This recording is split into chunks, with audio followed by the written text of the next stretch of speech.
ہندوستان کے اندر حضرت خواجہ معین الدین چشتی اجمیری رحمت اللہ علیہ تشریف لائے، یہ دیش بھید بھاؤ، ظلم و تعدی، نفرت و تعدی، حق تلفی اور نفرتوں سے بھرا ہوا تھا۔ وطن عزیز ہندوستان میں کوئی بھی انسانیت کو حق کی باتیں سنانے والا نہیں تھا، کوئی بھی چین و سکون فراہم کرنے والا نہیں تھا۔ ایسے وقت میں حضرت خواجہ معین الدین چشتی اجمیری رحمت اللہ علیہ اس ہندوستان کے اندر تشریف لائے، اور وہ اکیلے نہیں آئے تھے، وہ اکیلے نہیں آئے تھے، بلکہ ان کے ساتھ داعیوں کا ایک جتھا تھا، عالموں کی ایک بہت بڑی جماعت تھی، صوفی درویشوں کا ایک بہت بڑا قافلہ تھا، اور وہ تمام کے تمام لوگ اس پورے ملک میں پھیل گئے اور لوگوں کو انسانیت کا پیغام سنایا۔ حالانکہ ہم اور آپ جانتے ہیں کہ وہ دور، وہ زمانہ، وہ وقت ان کے ہم مذہب لوگوں کا نہیں تھا، حکومتیں ان کی معتقد نہیں تھی، قدم قدم پر ان کے راستے میں کانٹے بچھے ہوئے تھے، لیکن ایسے دور میں حضرت خواجہ معین الدین چشتی اجمیری رحمت اللہ علیہ اس ہندوستان سے، اس عظیم ہندوستان سے گزر رہے تھے اور لوگوں کو پیغام حق سنا رہے تھے، لوگوں کو سکون اور چین و سکون کی باتیں بتلایا کرتے تھے۔ پھر ان کے بعد ان کے خلیفہ حضرت خواجہ قطب الدین بختیار کاکی رحمت اللہ علیہ، پھر ان کے بعد ان کے خلیفہ بابا فرید شکر گنج رحمت اللہ علیہ، پھر ان کے بعد ان کے خلیفہ خواجہ علاء الدین صابر کلیری رحمت اللہ علیہ، اور ان کے بعد نظام الدین اولیاء رحمت اللہ علیہ، اور دیگر بہت سارے اللہ والے ہیں جنہیں چشتی درویش کے نام سے ہندوستان کی تاریخ میں یاد کیا جاتا ہے۔ اسی پر علامہ اقبال علیہ الرحمہ نے کہا ہے، چشتی نے جس زمین میں پیغام حق سنایا، چشتی نے جس زمین میں پیغام حق سنایا، نانک نے جس چمن میں وحدت کا گیت گایا، تاتاریوں نے جس کو اپنا چمن بنایا، تاتاریوں نے جس کو اپنا چمن بنایا، جس نے حجازیوں سے دشت عرب چھڑایا، میرا وطن وہی ہے، میرا وطن وہی ہے۔ میرے بھائیو، علامہ اقبال علیہ الرحمہ یاد رکھیے کسی بھی ملک اور قوم کی ترقی کے لیے قومی یکجہتی کا ہونا بہت ضروری ہے۔ اگر لوگوں میں یکجہتی نہ ہو، توڑ ہو، اختلاف و انتشار ہو تو ملک کمزور ہو جاتا ہے۔ قومی یکجہتی کے ضمن میں جو عناصر اتحاد کو توڑنے کا سبب بنتا ہے، ان میں فرقہ واریت، ذات پات کی تفریق، علاقائی اور لسانی اختلافات اہم۔ علامہ اقبال علیہ الرحمہ کی اعلیٰ مثال ان کی نظم ترانہ ہندی۔ ترانے کے آغاز میں ہی علامہ اقبال علیہ الرحمہ نے کہا، کیا کہا؟ تمام لوگوں کو یاد ہوگا، تمام لوگوں کو۔ اقبال علیہ الرحمہ نے ترانہ ہندی کے آغاز میں ہی کیا کہا؟ سارے جہاں سے اچھا ہندوستان ہمارا، سارے جہاں سے اچھا ہندوستان ہمارا، ہم بلبلیں ہیں اس کی یہ گلستاں ہمارا۔ میرے بھائیو، اقبال علیہ الرحمہ نے اس ترانے کے اندر ملک کی عظمت بیان کیا، اور ان کے بعد اپنے وطن کو، اپنے ملک کو تمام ممالک سے بہتر قرار دیا۔ کیوں؟ آپ اپنے ذہن و دماغ کے اندر یہ سوال پیدا کریں، علامہ اقبال علیہ الرحمہ نے تمام ممالک سے بہتر اپنے ملک کو کیوں قرار دیا؟ This is because سوال پیدا ہو۔ علامہ اقبال علیہ الرحمہ کے کچھ نہ کچھ تو مقصد ہوگا۔ انہوں نے سوچا، ان کے ذہن و دماغ میں بات تھی کہ لوگوں کی نظر میں، لوگوں کے ذہن و دماغ میں جب ملک کی اہمیت ہوگی، تو لوگ ان کی کامیابی کے لیے، ان کی فلاح و بہبودگی کے لیے، ان کی حفاظت کے لیے آگے آئیں گے، ان کی ترقی کے لیے آگے بڑھیں گے۔ اور ترانے میں عظمت بیان کرنے کے بعد ایسے ہی نہیں چھوڑ دیا، ایسے ہی نہیں چھوڑ دیا، بلکہ علامہ اقبال علیہ الرحمہ آگے بڑھتے ہیں اور اس ملک کے لوگوں کو، ہندو، مسلمان، سکھ، عیسائی، چاہے وہ کسی بھی مذہب سے تعلق رکھتے ہو، ان تمام لوگوں کو ایک جگہ جمع کر کے اور کہا کہ اختلاف سے بچو، اختلاف اور انتشار سے بچو۔ اور اس کو انہوں نے اپنے شعر میں کہا، مذہب نہیں سکھاتا آپس میں بیر رکھنا، مذہب نہیں سکھاتا آپس میں بیر رکھنا، ہندی ہے ہم، وطن ہے ہندوستان ہمارا۔ میرے بھائیو، اس پروگرام کا جو دوسرا جز اصلاح معاشرہ، اصلاح معاشرہ، ہماری اصلاح کیسے ہو، معاشرے کی اصلاح کیسے ہو؟ آج جو معاشرے کے اندر بگاڑ پیدا ہو رہی ہے، آج جو جگہ جگہ پر فساد پیدا کیے جا رہے ہیں، لوگوں کو، غریبوں کو پریشان کیا جا رہا ہے، کیوں؟ ان کی اصلاح کیسے؟ ہم آقا انعامدار محمد عربی صلی اللہ علیہ وسلم کی زندگی کو اٹھاتے ہیں اور اس منتر کو سامنے رکھتے ہیں، سنبھلے وشنو یسو پریمس یگے نراشن پریمس یگے۔ تمام لوگ جانتے ہیں کہ نر کے معنی مرد کیا آتے ہیں، نر کے معنی سمجھتے ہیں کہ نہیں بھائی؟ تمام لوگ سمجھتے ہیں۔ نراشنس، وہ شخص، وہ ذات، وہ دیوتا، وہ اوتار جس کی سب سے زیادہ اس روئے زمین پر تعریف کی جاتی ہے اور کی جاتی رہیں گی قیامت تک۔ کون؟ کوئی بھی کتاب اٹھائے، قرآن کریم اٹھائے، احادیث مبارکہ اٹھائے، رگ وید اٹھائے، اتھر وید اٹھائے، کوئی بھی کتاب اٹھائے، تمام کتابوں کے اندر اس نراشنس کی تعریف کی جائے گی۔ نراشنس کوئی اور نہیں ہے، کوئی اور نہیں ہے، وشنو کوئی اور نہیں ہے، سنبھل کوئی اور جگہ نہیں ہے۔ سنبھل کے معنی آتے ہیں دار الامن، اور دار الامن مکہ مکرمہ ہے، مکہ مکرمہ ہے۔ وشنو کے معنی آتے ہیں، وشنو، وشنو کس کو کہتے ہیں؟ دیوتا، سب سے بڑا ایشور خدا ہے، بھگوان، ان کو۔ یس، یس کے معنی عبد، بندہ، غلام۔ وشنو یش، وشنو کا بندہ۔ عبداللہ کا ترجمہ کیا کرتے ہیں میرے بھائی؟ عبداللہ کا کیا ترجمہ کرتے ہیں؟ اللہ کا بندہ۔ وشنو یش، اس وشنو یش کی دھرم پتنی کس سے؟ اس کی دھرم پتنی کے گھر، اس کی بطن سے جو پیدا ہوگا، اس نراشنس کی بہت تعریف کی جائے گی۔ ان کی زندگی کو سامنے رکھے، وہ جب اس روئے زمین پر آئے، اس کائنات میں آئے، کیا ہم اور آپ نہیں جانتے ہیں کہ اس کائنات کے اندر، اس روئے زمین پر کوئی ایسی برائی نہیں تھی، کوئی ایسی بے حیائیاں نہیں تھی، ایسی خرابیاں نہیں تھی جو اس کائنات میں نہ پایا جاتا ہو۔ لیکن جب وہ میسنجر آیا، وہ اوتار آیا، وہ آخری دیوتا آیا، وہ آخری نبی آیا، تو ان تمام چیزوں کا خاتمہ کیسے کیا؟ میرے بھائیو، قرآن کریم کہہ رہا ہے، قرآن کریم کہہ رہا ہے، اقرأ بسم ربک الذی خلق، اقرأ بسم ربک الذی خلق۔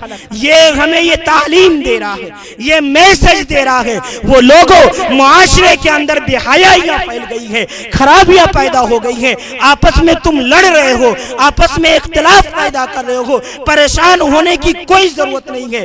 پڑھو، پڑھو، کوئی بھی تعلیم پڑھو، تمہارے اندر ایجوکیشن ہوگا، تمہارے اندر تعلیم ہوگی، خدا کی قسم تم آپس میں نہیں لڑو گے، آپس میں اختلاف پیدا نہیں کرو گے، کیونکہ تم یہ سمجھو گے کہ اس دھرتی پر جتنے بھی لوگ ہیں، جتنے بھی انسان ہیں، وہ تمام کے تمام ایک ہی ماں باپ کے اولاد ہیں، خواہ مذہب الگ الگ ہو سکتے۔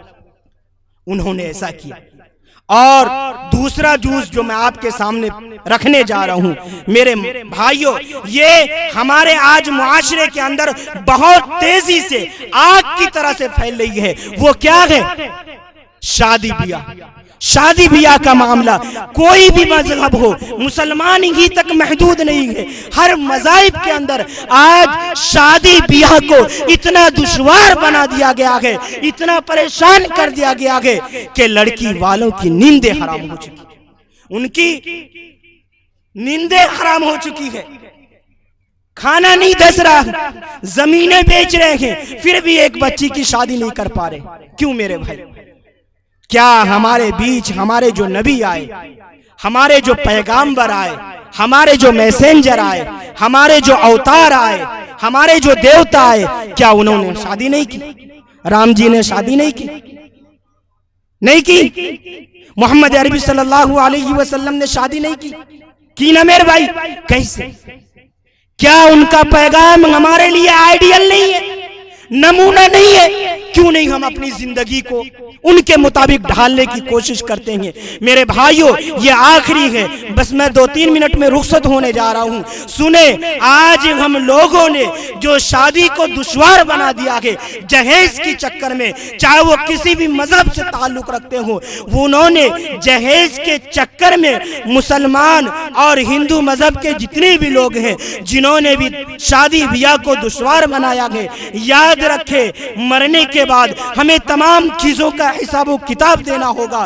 ہم جانتے ہیں کہ جنت بھی ہے، جہنم بھی ہے، نرک بھی ہے، سورگ بھی ہے۔ یہ چیز بھول جائیے، یہ چیز میرے ہندو بھائی، یہ چیز بھول جائے کہ ہم اگر کوئی خطا کرتے ہیں، کوئی غلطی کرتے ہیں اور ہم اس دنیا میں مر جاتے ہیں تو ہمیں پھر اس دنیا میں دوبارہ آنا ہوتا ہے۔ یہ بھول جائے، اس دنیا میں دوبارہ آنا نہیں ہوگا۔ نرک ہے، سورگ ہے، وہاں پر ہمیں جانا ہے۔ ہم اور آپ اپنے ذہن کے اندر جو یہ بنا لیا ہے، یہ رچ بس لیا ہے کہ اگر ہم اچھے کام کریں گے تو پھر سے ہمیں انسان بنایا جائے گا، اگر ہم برے کام کریں گے تو ہمیں کتا، بلی اور دوسرے جانور بنا جائے گا۔ یہ یاد رکھیے، ایسا نہیں ہے۔ آپ اپنے بچپنے میں دیکھے ہوں گے ہمارے ملک کے اندر کتنے سارے جاندار تھے، طرح طرح کے جانور پائے جاتے تھے، طرح طرح کے پرندے پائے جاتے تھے، طرح طرح کے۔ آج ہے کیا؟ دیکھ رہے ہیں؟ کہیں نہیں، کہیں باز نہیں نظر آ رہا، چیتا نہیں نظر آ رہا، چیتا کو ابھی باہر سے لایا جا رہا، شیر نہیں نظر آ رہا۔ کیوں میرے بھائی؟ اگر ایسا ہوتا تو انسانوں سے زیادہ تعداد ان جانوروں کی ہوتی۔ لیکن یاد رکھیے، اس دنیا سے جانے کے بعد چاہے وہ کسی بھی مذہب سے تعلق رکھتے ہو، ٹائم زیادہ نہیں ہے اس لیے میں اور تفصیل سے بتاتا، اس دنیا سے جانے کے بعد کسی کو پھر دوبارہ اس دنیا میں آنا نہیں ہے سوائے حضرت عیسیٰ علیہ السلام کے۔ اور آج ہم لوگوں نے جہیز کے چکر میں جو اپنے بیٹیوں پر، اپنی بہنوں پر، اپنی بیٹیوں پر، اپنے غریب کمزور لوگوں پر جو ظلم ڈھایا ہے، یاد رکھیے کل خدا کے یہاں جواب دینا ہوگا۔ آج اللہ تعالیٰ نے ہمیں، ایشور نے، بھگوان نے، اس سب سے بڑا پرماتما نے ہمیں مال دیا ہے، ہمیں دولت دیا ہے۔ اس دولت کے چکر میں ہم اپنے بیٹے کا ڈولی سجاتے ہیں، بارات سجاتے ہیں، اپنے بھائی کے لیے شادی کا منڈپ لگاتے ہیں، ان کے لیے ہم بارات کا لائن لگا دیتے ہیں، گاڑیاں کھڑی کر دیتے ہیں، 50 گاڑیاں لے جاتے ہیں۔ لیکن یاد رکھیے، تمام لوگوں سے کہہ رہا ہوں، کوئی تفریق نہیں، صرف مسلمان نہیں ہے، اس ملک میں بسنے والے تمام لوگوں سے میں کہہ رہا ہوں، آپ لوگوں نے جو یہ گڑھ لیا ہے شادی کے موقع سے کہ ہم 50 گاڑیاں لے جائیں گے، ہم شادی کے موقع سے اپنے یہاں ناچ گانا اور تماشا کروائیں گے، ڈھول تاشا بجوائیں گے، تمام لوگوں کو اکٹھا کریں گے اور اکٹھا کرنے کے بعد 50 گاڑیوں پر سوار کر کے تمام لوگوں کو لے جائیں گے بارات سجا کر۔ یاد رکھیے، کان کھول کر سن لیجئے، جہاں تک میری آواز پہنچ رہی ہے وہ لوگ سنیں، آپ جو بارات سجا کر لے جا رہے ہیں، آپ کی بارات خدا کی قسم، رب کعبہ کی قسم، اس ایشور کی ختم، آپ جس گاؤں سے بارات لے کر گزر رہے ہیں، اگر اس گاؤں میں کوئی غریب بیٹی ہوئی، کوئی غریب بہن ہوئی، کوئی کمزور گھر کی عورتیں بیوائیں اگر بیٹھی رہی اور آپ کے بارات کی آواز کو سن کر وہ کھڑکی کے پاس آ کر آپ کی بارات کو دیکھنے لگے اور ان کے دل سے ایک آہ نکلے کہ اے اللہ، اے خدا، اے ایشور، آپ نے مجھے کس گھر میں پیدا کر دیا، آج آپ بھی مجھے کوئی مالدار گھرانے میں پیدا کرتے، مجھے بھی 4-5 بھائی عطا کرتے، اے اللہ مجھے بھی کسی بڑے خاندان میں پیدا کرتے، اے اللہ کوئی اسی طریقے سے ڈولی سجا کر آتا اور مجھے بھی بیاہ کر لے جاتا۔ اس بہن کی، اس بیٹی کی اگر ایک آنسو زمین پر گر جائے، یاد رکھیے اس کی ایک آنسو آپ کی زندگی کو، آپ کی لائف کو برباد کر کے رکھ دے گا، خراب کر کے رکھ دے گا۔ پھر آپ جو بارات لے کر جا رہے ہیں، آپ جو شادی کے لیے جا رہے ہیں، آپ جب ادھر سے اپنی بہو کو لائیں گے اور لے کر جب آپ اپنے گھر پہنچیں گے، اللہ تبارک و تعالی، وہ ایشور، وہ بھگوان پہلے ہی فیصلہ کر چکا ہوگا۔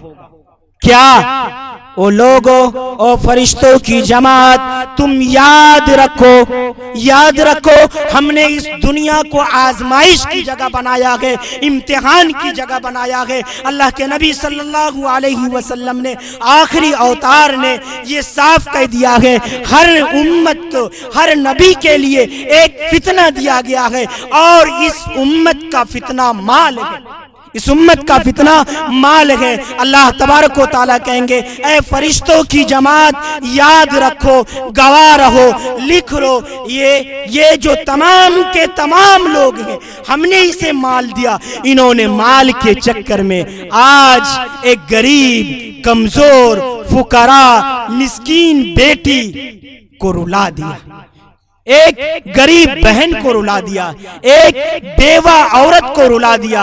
اے فرشتوں کی جماعت لکھ لو، ہم نے اس جماعت کے لیے غم کے فیصلے فرما دیا، آج سے ان کے گھر میں خوشحالی نہیں ہوگی، آج سے یہ لوگ خوشی کو نہیں دیکھیں گے۔ میرے بھائیوں کان کھول کر سن لے، اگر اللہ تبارک و تعالیٰ نے فیصلہ کر لیا اور حکم فرما دیا تو رب کعبہ کی قسم، آپ جو شادی کرنے کے بعد پریشان ہوئیں گے، خدا کی قسم اس پریشانی کو کوئی دور نہیں کر پائے گا۔ پھر کل جو آپ کے گھر پریشانیاں شروع ہوئیں گی، آپ کبھی اس مولوی صاحب کے پاس جائیں گے، کبھی اس ڈاکٹر صاحب کے پاس جائیں گے، کبھی اس پنڈت جی کے پاس جائیں گے کہ پتہ نہیں ہمیں کون نظر لگا دیا ہے، ہمیشہ پیٹ میں درد ہوتا رہتا ہے، اس طرح کی نہ جانے کتنی پریشانیاں ہوتی رہتی ہے، ذرا صحیح سے دیکھ دیجئے، کوئی تعویذ دے دیجئے، کوئی منتر دے دیجئے، کوئی صحیح علاج کر دیجئے تاکہ ہم چین و سکون سے زندگی گزارے۔ لیکن میرے بھائیوں کان کھول کر سن لے، اللہ تبارک و تعالیٰ نے آپ کے بارے میں فیصلہ فرمایا۔ اس لیے یہ چند باتیں تھی، دعا کریں اللہ تبارک و تعالی ہم سب کو کہنے سننے سے زیادہ عمل کرنے کی توفیق نصیب فرمائے۔